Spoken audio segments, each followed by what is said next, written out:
No? And I looked at her straight in the eyes and I said, Doctor, hindi ka pa ba nakakita ng stage 4 cancer na nabuhay? Sabi niya, meron naman. We're not gods. Mm-mm. No? So I looked straight into her eyes and I told her, then you're looking at one now. Oh, wow. No? I love that. Yes. And they gave me 9 months to live more than 3 years ago.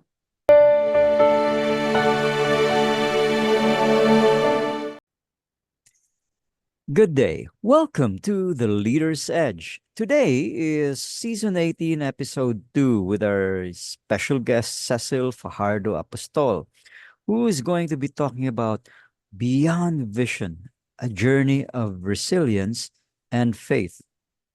A question we often need to ask ourselves is, how strong is our faith? Is it enough to keep us resilient? Is it enough to help us stay the course when times get rough?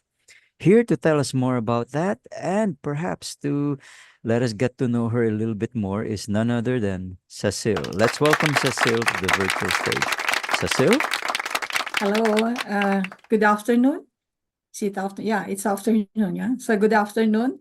I would like to introduce myself. I'm Dr. Cecil Fajardo Apostol. I'm an optometrist by profession, but I'm now full-time into real estate business.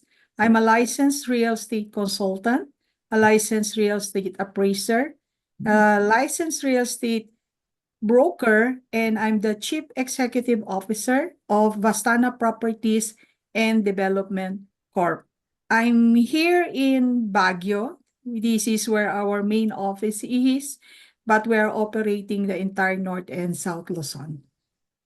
I guess that's what all those acronyms after your name stand for. Yes. So, as always, we always encourage our guests to start from the beginning. Tell us about how life began for you and what led you to what you're doing now. Well, I came from a middle class family. My father was an accountant at Caltex Mm. Philippines. My mother is a housewife. And from day one, I'm destined to be an optometrist. No, Oh. because there are 35 optometrists in the Fajardo family. And so I'm destined to be an optometrist as long as I remember. But then growing up, I see my mother. She was doing sales in real estate as a part-time agent, and she's making some quite good amount of money. And so I said na parang maganda tong business na to. I was just a teenager then, but I have no idea. It's just parang wala lang because I'm destined to be a doctor. Everybody in the family are doctors, either an optometrist, medical doctor, dentist, etc. And so when I got married in 1987, my husband is a Baguio boy. Mm. So I started going up to Baguio for vacation. But then, as days goes by, parang ayoko nang umalis sa Baguio. So I decided to stay in Baguio. And I was invited and I applied as a teacher in the College of Optometry here in Baguio City Pines Colleges. Mm. And eventually, at the age of 25, I became the Dean of the College of Optometry Wow. here in Baguio. Yes. But then I resigned because my salary is not even enough to pay the rent of my clinic as a Oh. teacher. And during my exit interview, I told our chancellor that the reason why I'm leaving is because I want to get rich, but I Mm. don't have any idea yet how.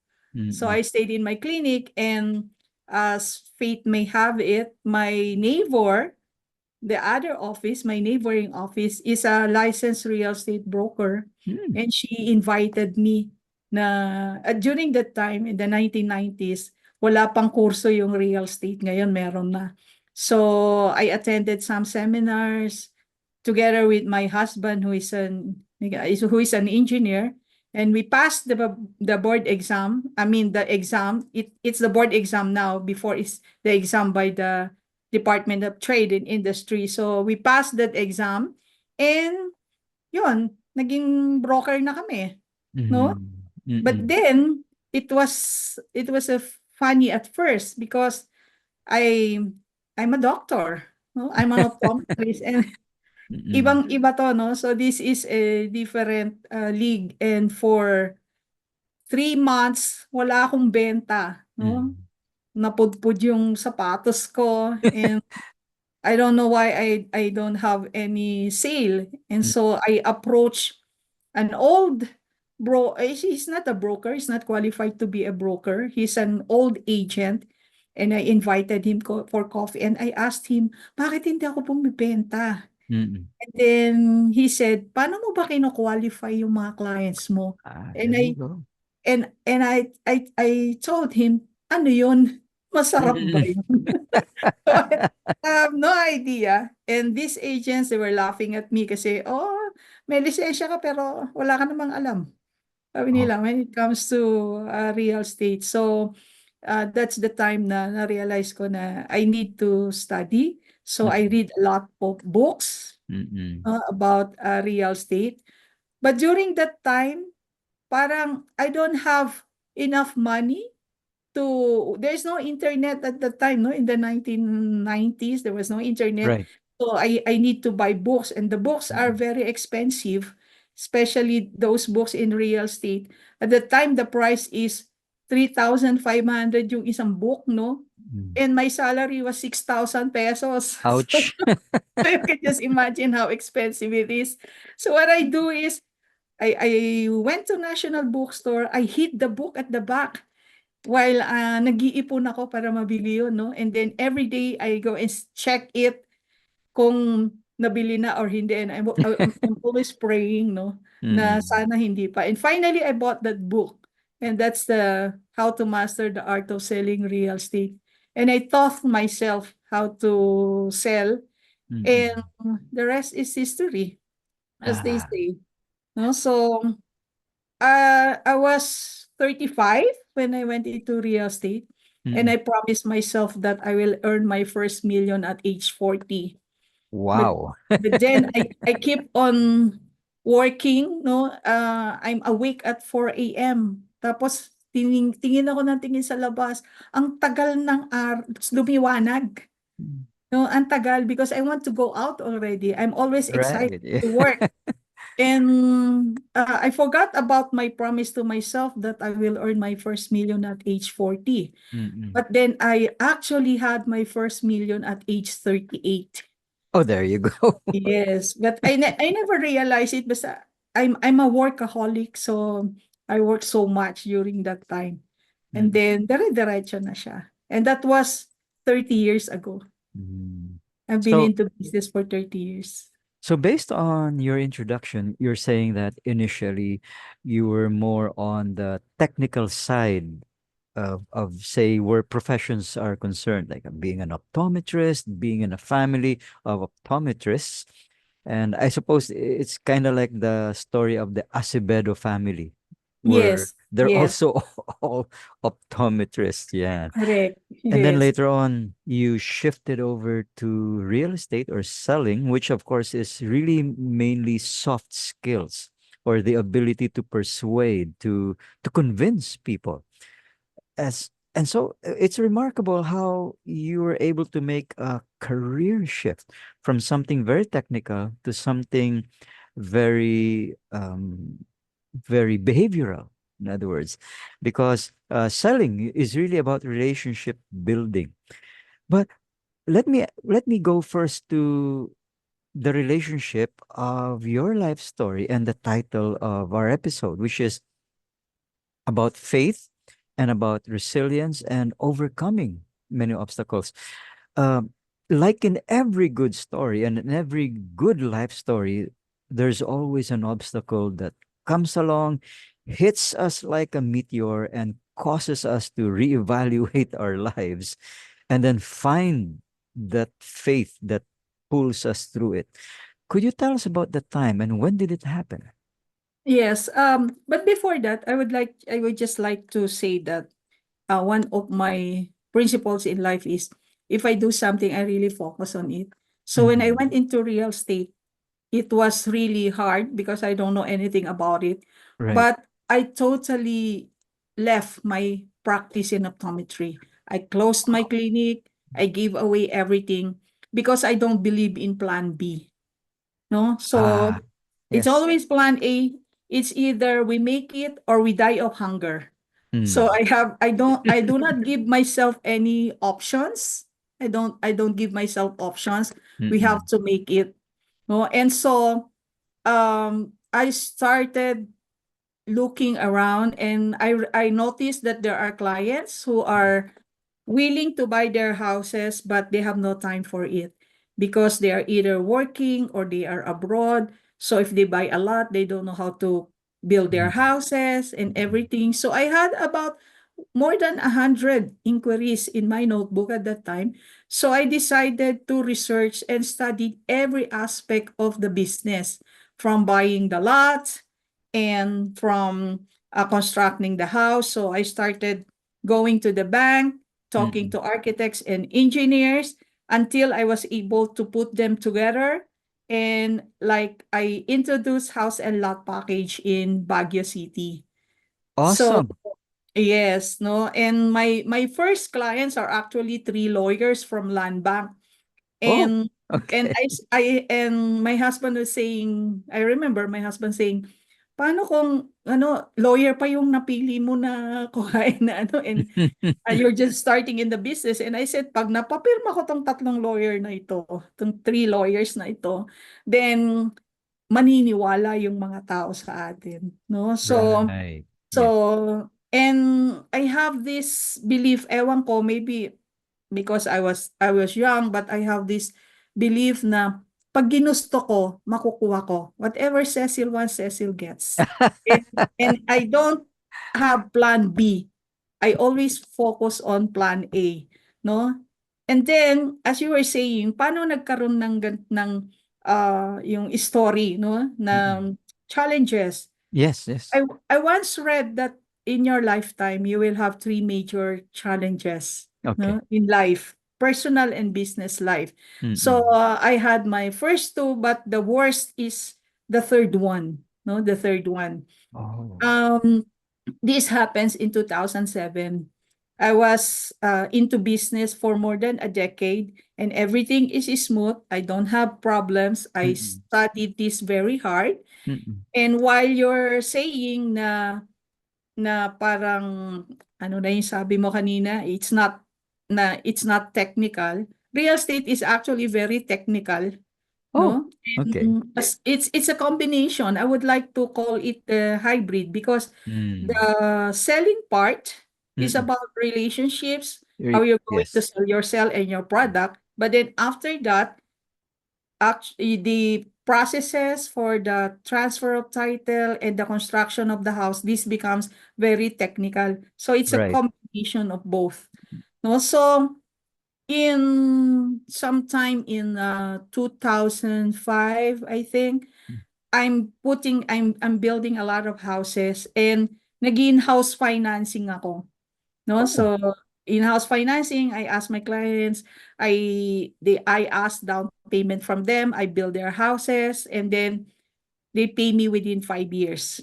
okay. But then, after building a few houses, wala na akong pangtayo. I have no more money Oh, because gee. inuutang ko na lahat.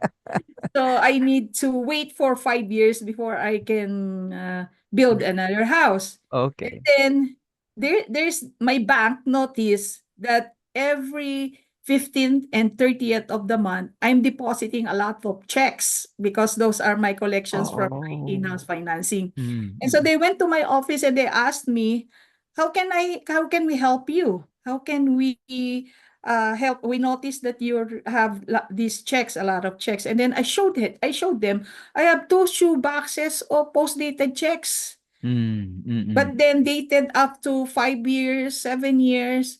And then I asked them, ano mo to gagawing pera? Puro papel eh. So they said that they can provide for me a um, accounts receivable line, Right. meaning they're going to advance the payments of the clients. They're going to get the checks, and then they'll be the one to deposit it, and the interest that I'm earning sa kanila na mapupunta, which is fine with me. Oh, all right. Which is fine with me because I'm not a financer after all. I'm a builder. No? Mm-mm. So, but there's one catch in that, since it's a receivable line, it's not an ordinary loan wherein they check on the credentials of the clients. They have to rely on my contract. So they said, Right. hindi namin sini-ay yung mga clients. So kailangan ikaw Oh. ay guarantor nila. Mm-mm. So I agreed because out of the 100 clients that I had then, pag may isang nag-default, Mm-mm. natutuwa ako because I can resell their house at the current market value, and I'm making more money if they're not paying. Oh, talk So, about making lemonade out of a lemon. That's yes, fantastic. that's right. That's right. No, so, but then I never see this event coming. In 2007, there was a global crisis. Okay. If you remember, that's during the time of President Obama na all over the news na sa US ay there were subdivisions, houses were abandoned because they cannot pay for it. They Oh, become yes. ghost towns, if you remember that. Yeah, I do. So Yes. that crisis na nag-hit din ng company ko.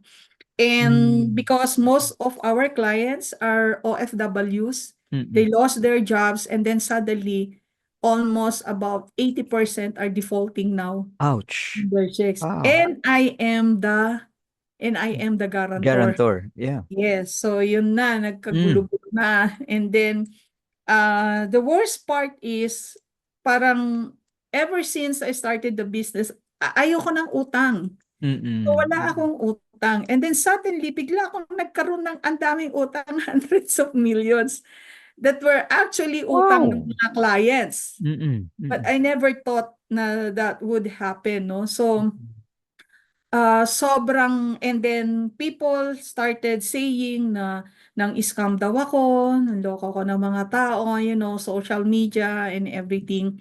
So, that was the lowest point of my life and Mm-mm. my career. To be Mm-mm. honest, I contemplated on committing suicide at that Oh, time. that I bad. don't know what to do. No, and if there's one thing that I really take care of during that time is Mm-mm. my reputation. And suddenly, parang sabi ko nga, kung saan ka, ano yun, doon ka ihit eh. Kung ano Mm-mm. yung ayaw mo, no? Mm-mm. So, Mm-mm. that's what happened. And then the banks, they conducted an investigation, what Mm-mm. happened. And then they realized that I did not do anything that is illegal. Mm-mm. So they contacted me, and I was talking with the vice president, and then he said, "What can we do to help you?" Mm-mm. We realized they sent a 10-month team to investigate everything, and Wow. they saw that everything is in order, na talagang I have no ghost buyers, I have no ghost projects, because that is a rampant scam sa real estate, na may mga ghost projects na kumukuha ng pera sa bangko, and they realized that all the houses are there. Mm-mm. So sabi ko, moratorium. And then nag-set ako sa kanila ng parang uh, So, restructuring. yeah, restructuring, Yeah, we yes. restructure it. But there is a catch, no? Sabi ng bangko. Mm-mm. Sabi ko sa kanila no una, come on, take all the houses. You paid me naman on itong mga to. I'm willing to sign all the deed of sale. Mm-mm. Take all the houses. I'm paid. Mm-mm. Eh ayaw nila kasi sabi nila, you can pay for that. Yeah, kaya mo yan, sabi nila. Mm-mm. So ayaw nilang tanggapin. They want me to pay. So, and Mm-mm. the condition was, hindi ako pwedeng mag-business ng iba, hindi ako pwedeng magbenta ng iba. Kundi ibenta ko lang muna yung mga bahay na nakuha namin na Oh. hindi nabayaran. So Mm-mm. I said, ano kami mabubuhay? Mm-mm. If and what they're doing is, pag nabenta ko yung isang bahay, they're not going to give me anything, even if I'm selling it at a higher price at the current market value, they apply it to the other properties na hindi pa nabebenta. They're not giving us anything kasi kailangan mauna daw sila. So, that was quite a challenge for me, no? Mm. Na, and the funny thing is you were saying, I am both technical and creative, eh. So Yes.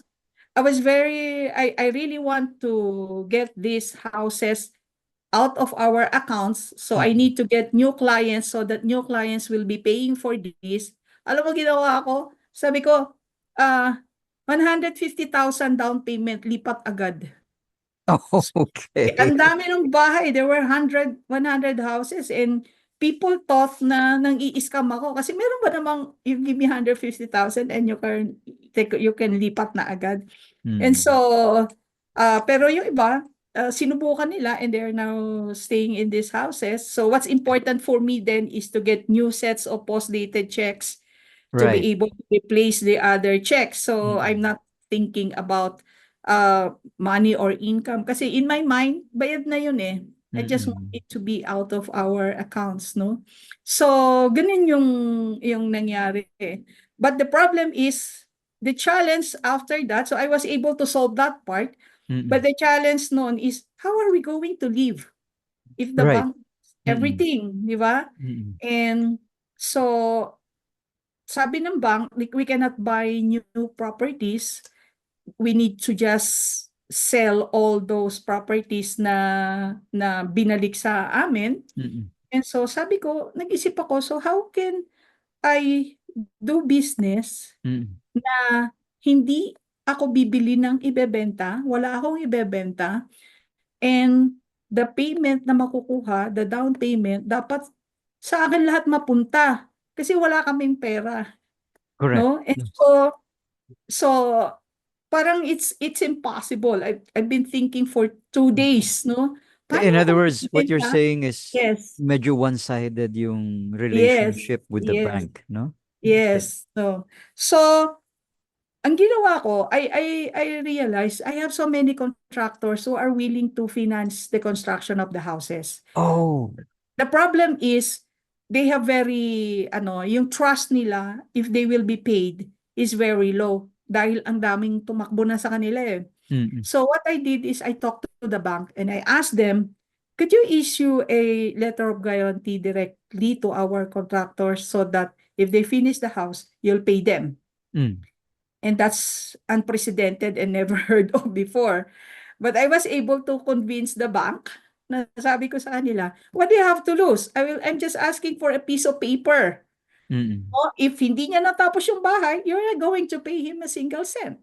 You Right. will only pay pag natapos yung bahay. So, Mm. they had it approved by the board and luckily it was approved. Sobrang makulit kasi ako eh. Talagang I pushed hard for it. So, I was able to sell construction services. Doon na nagumpisa yung aming Build Now, Pay Later program because of that. Mm. No? So, the client will give 200,000 or down payment and then the bank will give guarantee to the contractor will build the house, the bank Mm. will pay them. So yung initial na payment nila, napupunta Mm. sa amin. Okay, so that's the birth of the build now, pay later. So Mm. that solved our problem. When the client gives the down payment, nauuna yung earnings namin, so we're able to survive. And Mm. then I don't have to worry about the house because the bank guarantees na babayaran yung contractor. And the contractors are also happy because it's not me paying them, but the bank. And our clients are also happy because they will not start paying until after the house is completed. No? Mm. So out of necessity, nabuo ko tong program na ito Mm. dahil doon, and up to now we are still doing that, no? And then so I was able to surpass that uh very dark stage of my life. But Mm. the until now marami pa ring naniniwala na na may mga ginawa kami na hindi maganda. In fact, during that time, there Wow. were 5 developers in Baguio City, umalis yung mga iba kasi tinamaan din sila and they were not Mm. able to survive it. Ako hindi ako umalis. Mm. So, I said, bakit ako aalis? Wala akong ginawang masama. That's right. And that was borne out by the investigating team from the bank. Yes. And not only that, I know, of course, even without the investigation, I did not do anything wrong. True. And True. so I'm confident na if I'm going to leave Baguio or get out of the business, people Mm-mm. will really believe Yeah. na mayroon akong ginawang gano'n, no? But Mm-mm. then, a lot of people are now saying na ang tibay mo naman, gano'n. Mm-mm. Sabi ko, it's because of the belief na wala akong ginawang masama. Mm-mm. So, hindi ako dapat matakot kasi wala akong nilokong tao at wala akong ginawang masama. Mm-mm. So, I survived that one. But then, Mm. akala ko that's the worst that's gonna happen to me. Oh, there was something else. Yes. Okay. On a personal note, ang nangyari naman, they found out that I had cancer. Oh, No? I agree. That's Yes. in some ways worse. Yes. I Mm-mm. think that's the worst part, di ba? Siyempre, parang, and after my first round of treatments of chemotherapy and radiations, I Mm-mm. got bald. Yeah. Bumalik siya during the COVID time. That was during Mm-mm. COVID. Kumalat siya sa lungs ko. And Oh. it's now stage 4 cancer. No? Mm-mm. Sa stage 4. From the uterus to the lungs. And my doctor told me na, Mm-mm. we're going to have palliative treatment na lang to make your life easier. Or But comfortable. Yeah. yes, comfortable. We're not into treatment for healing anymore. No? Mm. And I looked at her straight in the eyes and I said, Doctor, hindi ka pa ba nakakita ng stage 4 cancer na nabuhay? Sabi niya, meron naman. We're not gods. Mm-mm. No? So I looked straight into her eyes and I told her, then you're looking at one now. Oh, wow. No? I love that. Yes. And they gave me 9 months to live more than 3 years ago. Okay, more than 3 years ago. Yes. So, and I'm right now, 3 years after, I'm cancer free. Mm. But I still need to have at least 2 more years. I'm still in a critical stage Mm-mm. Mm-mm. na ganito na kung naka 5 years ka, then they can say that you are healed already. Mm. You know, But if I may interrupt briefly, Cecil, yes, there was a time I spoke with one of the directors of Makati Med, that's Dr. Reynerio Abad, okay. and our discussion turned towards cancer. We talked about it, and he said, "Do you know? Don't you know that we are all born with cancer already as part of our bodies. And for the most part, we go through our lives without it ever becoming an issue. But then two things trigger it to multiply, and that is stress, especially acute and if it's chronic. Yeah. Because when we start to feel stress and it's very intense and it lasts for a long time, they begin to multiply like rabbits. Sadly, he said further, sadly, people cannot tell at stage 1 and stage 2 because they don't feel anything. By the time they come to see me or doctors, is when they're at stage 3 because physically there are already some symptoms that begin to manifest. So I said, so if that's the case, when a person gets treatment, does it vanish completely? He said, no. It goes into remission, meaning to say the number of cells gets so low to be undetectable, which is why often people who get treated for it and the doctor declares them in remission often need to go for checkups within the next 5 years just to find out if it's still in a state of remission. So I just wanted to mention that because I can understand why it happened to you. Yes. The crisis that you went through would have driven anyone else insane. I mean, you even said that there was a point where you wanted to kill yourself. So that the depression, the anxiety, the stress, all that was very acute And because it lasted a considerable length of time, it was chronic. The very two that Dr. Abad was talking about. So I'll let you continue. This is an amazing story of resilience. Thank you for sharing it with us. So at this point, where are you in terms of cancer management? Right now, I'm into like a sort of therapy, no? By the way, Okay. I had when I had a remission, nagkaroon ng bumalik siya sa lungs, I had another set of chemotherapy Okay. and radiation again, Mm-mm. no? So parang double siya. Mm, But the the good thing about this is I know why this happened to me, no? mm, Sabi mo nga, the stress, that's also my analysis that the stress that happened to me during that global crisis is the one that trigger. And we mm. have history of cancer in the family. Oh, So talagang meron yon, no? But then when looking back, that was during the pandemic. I mm, still consider myself very blessed, no? When during the pandemic, nagkaroon ng doon na-detect yung nasa lungs ko. And I'm the type of person who talk to my consultants and the experts and the doctors, but I'm mm, responsible for myself and I still do decision for myself in every aspect mm, of my life, including my health.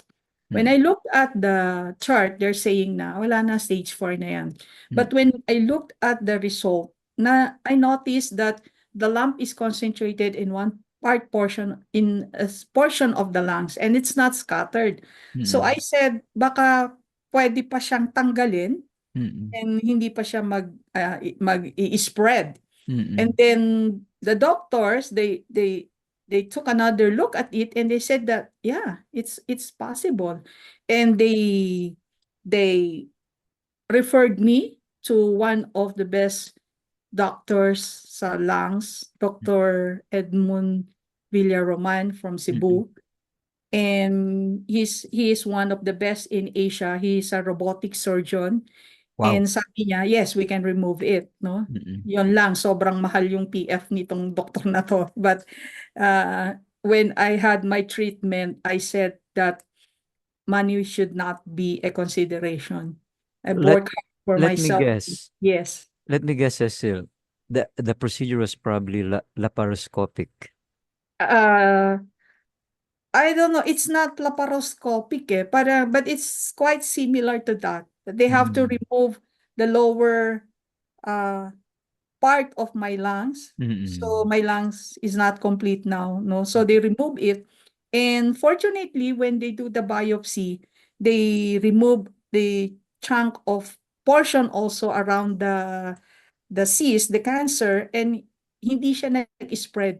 Wala pa dun sa katabi. So naagapan siya because I'm very religious in checking, nagpapatest ako lagi, binabantayan ko talaga siya, no? So, mm. but the funny part ba to or what? That was during COVID, no? Okay. And you remember that time, yung walang ospital, di ba? Yung lahat umiiyak Uh, sa True. Manila, di ba? Mm, Lahat ng yung nasa lobby na sila nagmamakaawa. So, mm. elective surgery is not a priority because of COVID. Correct. So, I'm not a priority. And but Mm. if you remember, there was a time na for some reason, biglang bumagsak yung COVID cases for 1 year. Biglang nabakante yung mga hospital Right. for Uh, 1 week. And so we had an opening. mm. Naoperahan ako. And then Mm. after that, bumalik uli yung COVID. No? And napuno na naman yun. Parang pinagbigyan lang ba ako, gano'n. Mm. Oh, So, we call that serendipity. yes. Mm, And so, nung nangyari na yon, so I was so afraid to have na makuha ko yung COVID, no? So, I yeah. had cancer and then yung lungs ko pa mismo yung inoperahan. So, in Mm, my mind, I will not be able to survive COVID. So, I'm very, mm, very careful not to get it. mm, The mm, chemotherapy, I was required to go swab test every time na magkikimo ako and that's every mm, 6 weeks. Alam mo mm. ba, nagka-COVID ako twice? Oh boy. during that time.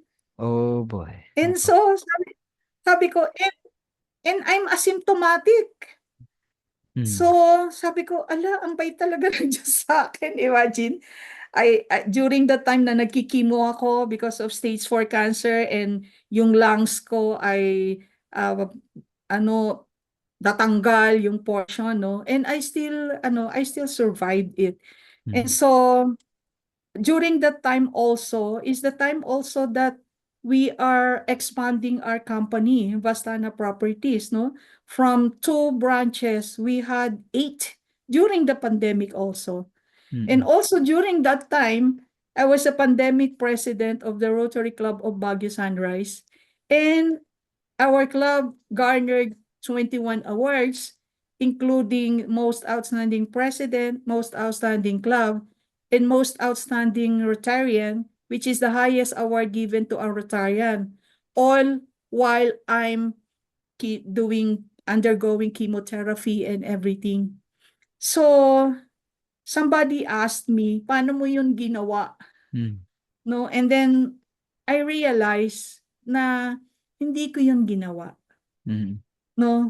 Somebody up there ang gumawa nun. And I know kung bakit ako nagkaroon ng cancer and why I naranasan ko tong lahat ng mga challenges na to sa buhay. Mm. It's because I used to be a very religious person, a spiritual person. I'm very close to God. But then I started believing so much in myself na whatever Cecil gets, Cecil wants. Whatever I want to happen, I can do it. Mm. Nawala na yung faith ko kasi ang galing-galing ko eh. Mm.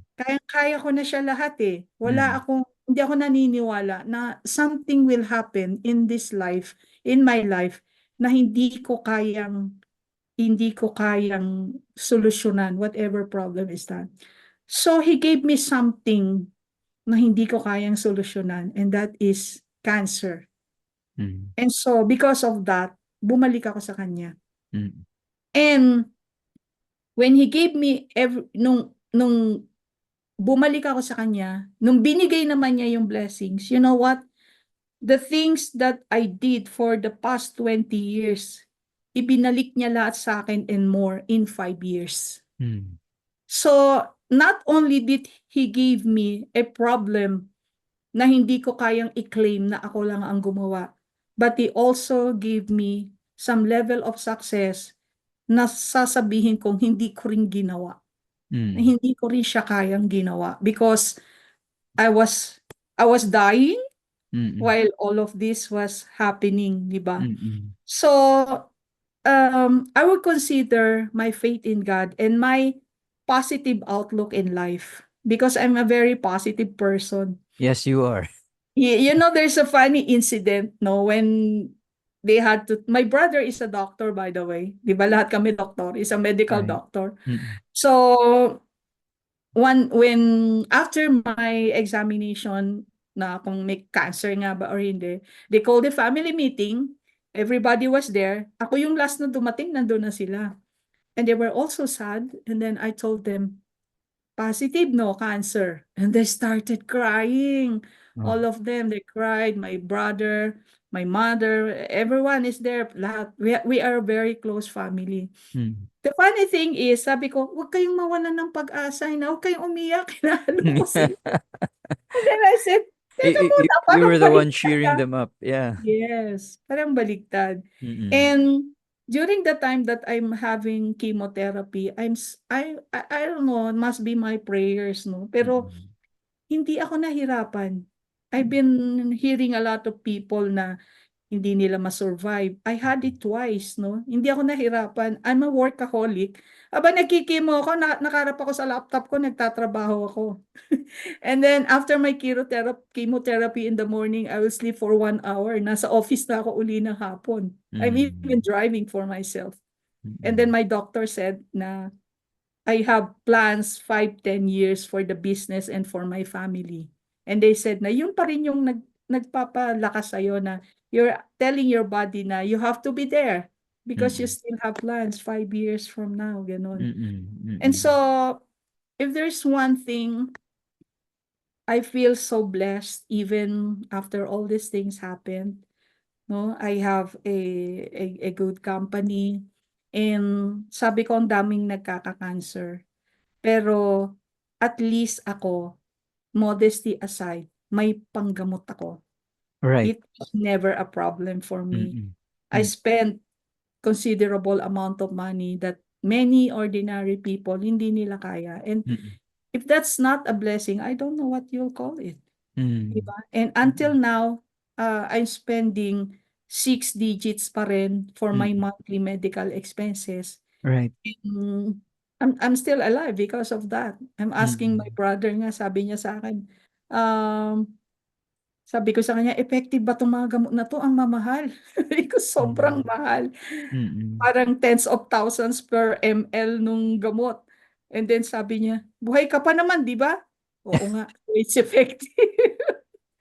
So, up to now, I have a very specific prayer, no, that I live up to 94 years old.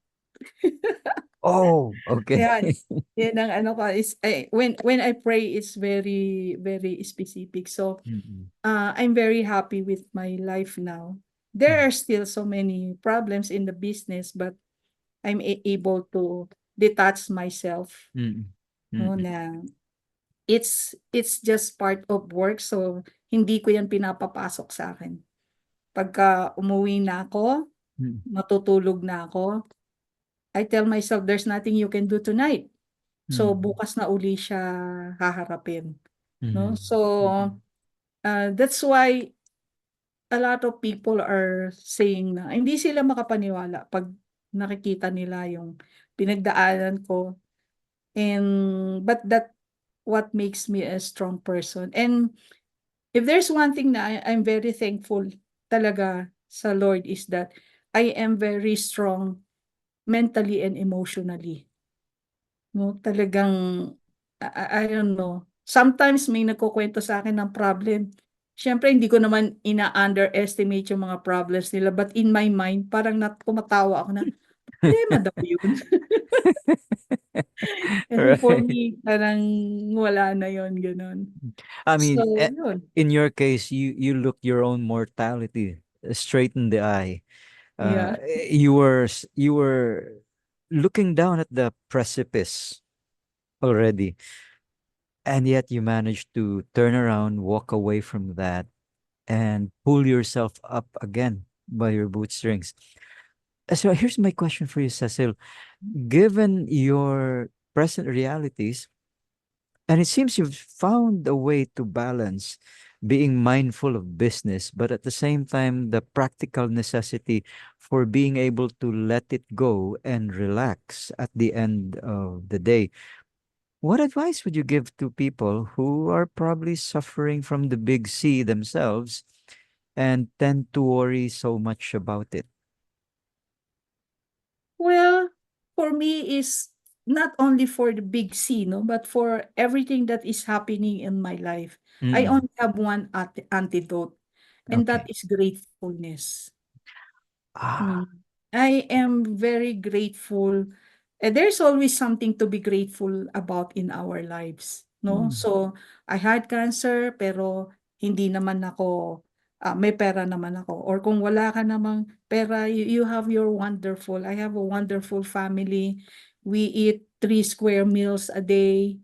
'Di ba? So, Mm. just be grateful and don't lose your hope and be positive and just keep Mm. on living as if wala siya. Ako, I don't Mm. feel it nga eh.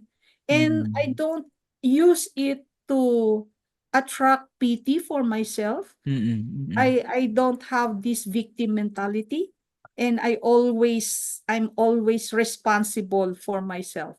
Mm. Even in business, I ask my lawyers if what I'm thinking is legal, but I don't let them decide for me Mm. because they're not business people, they're lawyers. And the doctors naman, so they're doctors.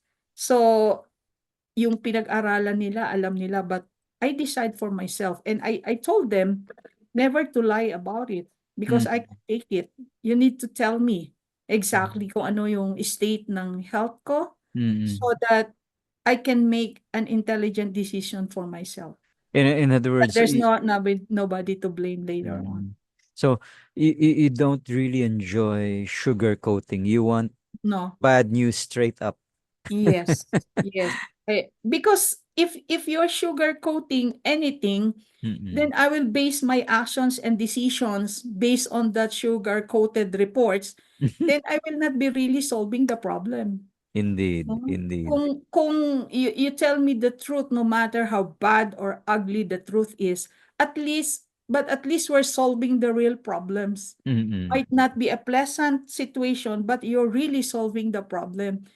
Not kasi if not, you are solving another problem, eh. And Mm-mm. I'm always the type of person na you give me the facts first, Mm-mm. I reserve my judgment or my decision later on. You give me all the facts and then I decide later on. And I don't like to worry so much, and I Mm-mm. don't like to make very long decisions. I don't like the Mm-mm. agony. I don't like the Right. agony of me. Oh, I want to decide now. So tell me the truth now. Mm. Mag-aaway siguro tayo, magmumurahan tayo, pero still tell me the truth. So Right. that at the end of the day, we are solving the right problem and then we can sleep na. Mm-mm. Mm-mm. And then don't take it personally. It has Mm. nothing to do with you. And one thing that made me survive also is don't mind what other people are saying. You know Mm. yourself. Mm-mm. I don't care whatever you say. I don't really care. I will not give you power sa buhay ko. I'm not going to change anything in my life because you said so. I see a Mm-mm. lot of people na chismis, kaya chinis nila yung direction ng life nila para masabi yung walang masabi yung mga tao. I don't do Mm-mm. that.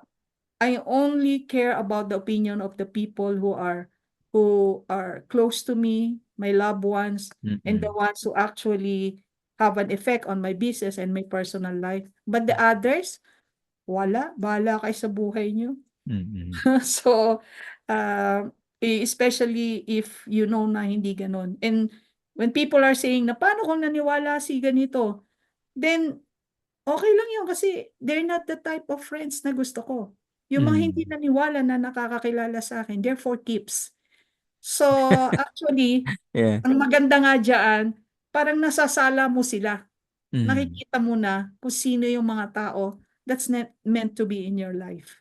So Mm. that's how I approach it. Just be positive, and then every day when I wake up, when I open my eyes, I realize that I'm asking a longer life from him, but hindi naman niya agad na may 5 taon ka agad o may 10 taon ka agad. Mm-mm. It's one day at a time. Right. So every day when I wake up and open my eyes, my prayer is being answered again today Mm. because I'm still alive today. No, so with that, I'm very happy na agad to start my day. Mm. So So that's how we do it. I can see if I were to put it in one sentence, you have a strong spirit of gratitude, uh, Yes, to look at the positive side of things in the midst of the dark clouds that surround you. exactly. Wonderful. Mhm. So how should people reach out to you if they want to ask you for advice, for example, especially if they're facing their own struggles?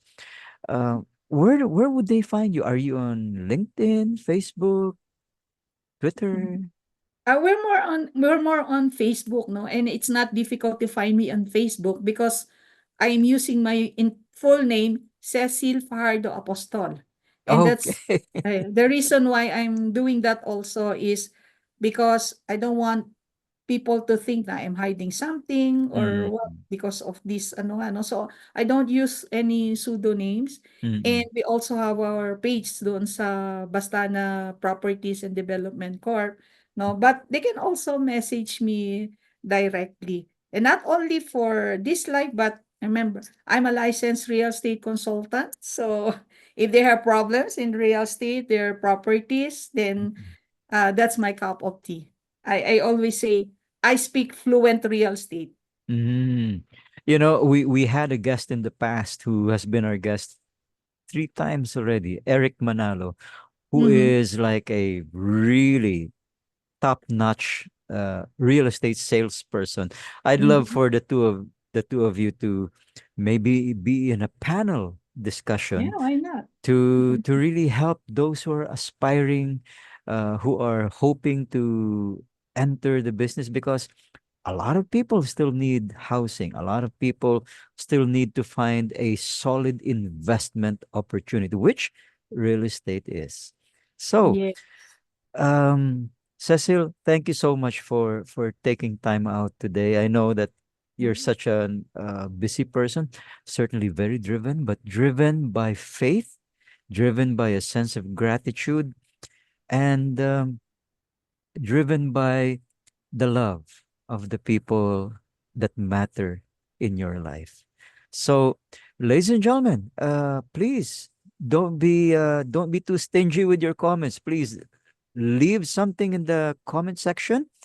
Our guest and your host would love to read them. And if you enjoy this particular episode, do stand by for our next one.